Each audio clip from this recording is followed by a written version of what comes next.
আত্মনিয়ন্ত্রণ বা self discipline এটা কিন্তু আমাদের সবার জন্যই একটা বড় চ্যালেঞ্জ, তাই না? আমরা প্রায়ই জানি যে কোনটা করা উচিত, কিন্তু কোনো না কোনো কারণে ঠিক সময় কাজটা করে উঠতে পারি না।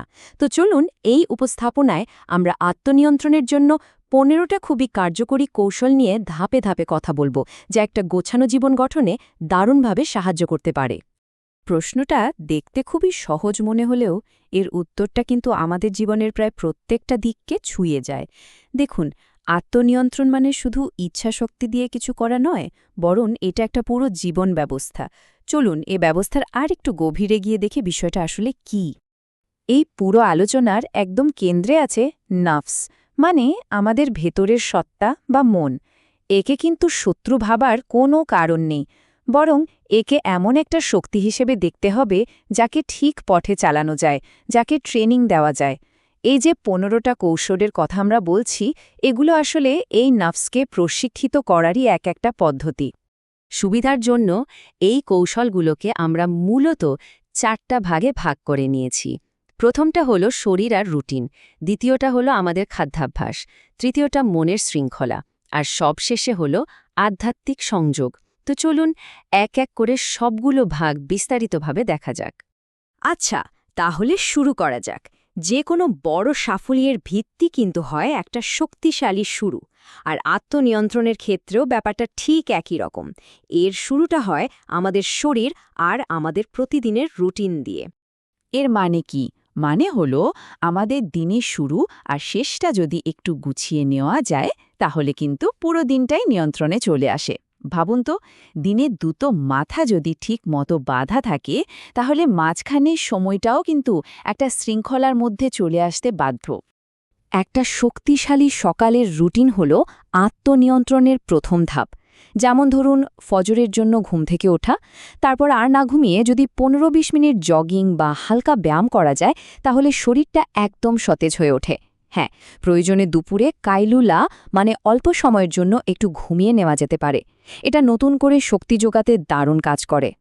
শুধু শুরুটা নয়, দিনের শেষটাও কিন্তু সমান গুরুত্বপূর্ণ। ঘুমানোর আগে একটা শান্ত পরিবেশ তৈরি করা দরকার, যেমন অজু করে 2 রাকাত নফল নামাজ পড়া এবং এরপর ঘুম না আসা পর্যন্ত আস্তাগফিরুল্লাহ পাঠ করা।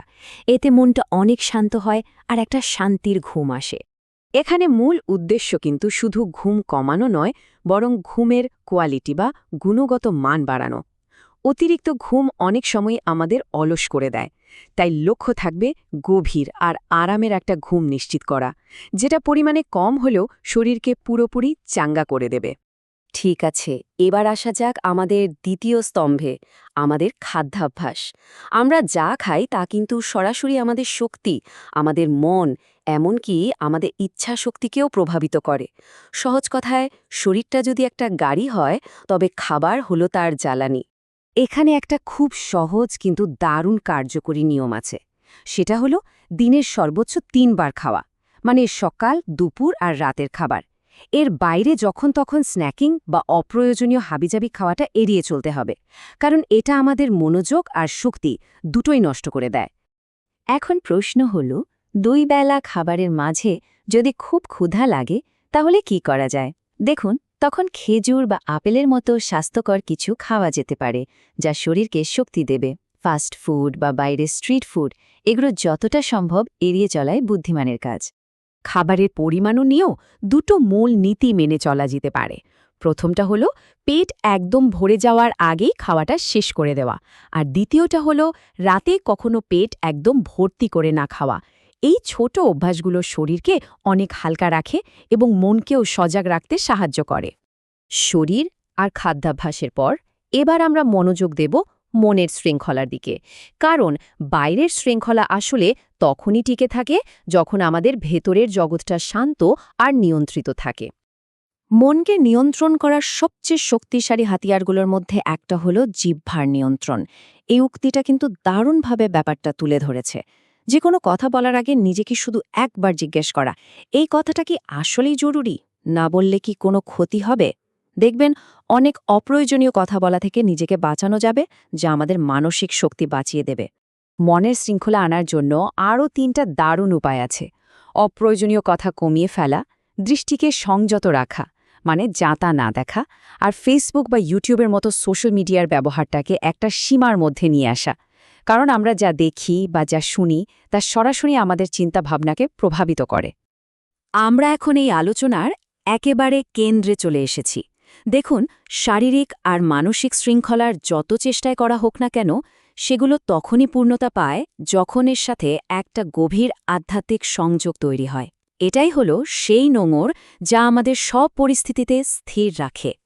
এখানে সবচেয়ে গুরুত্বপূর্ণ শব্দটা হলো দৈনিক বা ধারাবাহিকতা। প্রতিদিনের ছোট ছোট আধ্যাত্মিক অভ্যাসগুলোই একসময় মিলে একটা শক্তিশালী ভেতরের ভিত্তি তৈরি করে, যা যে কোনো কঠিন পরিস্থিতিতে আমাদের মানসিক শক্তি যোগায়।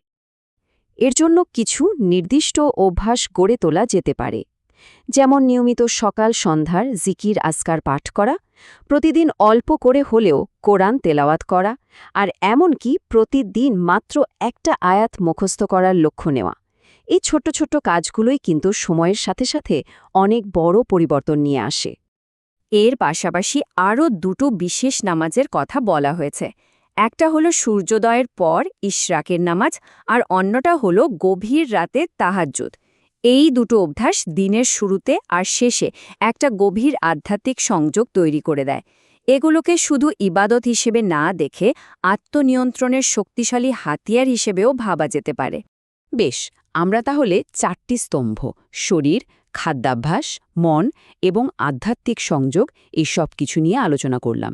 এখন সবগুলোকে একসাথে করে দেখা যাক কিভাবে এই সবগুলো মিলে আমাদের অভ্যন্তরীণ শান্তির পথে নিয়ে যায়।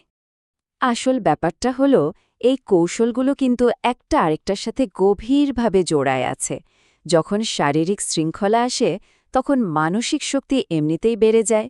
আবার মানসিক শক্তি বাড়লে আধ্যাত্মিক সংযোগটাও গভীর হয়। এভাবেই একটা পজিটিভ সাইকেল বা ইতিবাচক চক্র তৈরি হতে থাকে। শেষ পর্যন্ত এই সমস্ত চেষ্টার চূড়ান্ত লক্ষ্য একটাই, ভেতরের শান্তি বা প্রশান্তি অর্জন করা। আর এই উক্তিটি কিন্তু সেই চূড়ান্ত প্রতিশ্রুতির কথাই আমাদের মনে করিয়ে দেয়। এই যে 15টা কৌশলের কথা বলা হলো, এর মধ্যে থেকে যে কোনো একটা বেছে নিয়ে কিন্তু আজ থেকেই শুরু করে দেওয়া যায়। কারণ বড় যে কোনো পরিবর্তন সবসময় ছোট একটা পদক্ষেপ দিয়েই শুরু হয়। এখন ভাবার বিষয় হলো, সেই প্রথম পদক্ষেপটা কী হবে।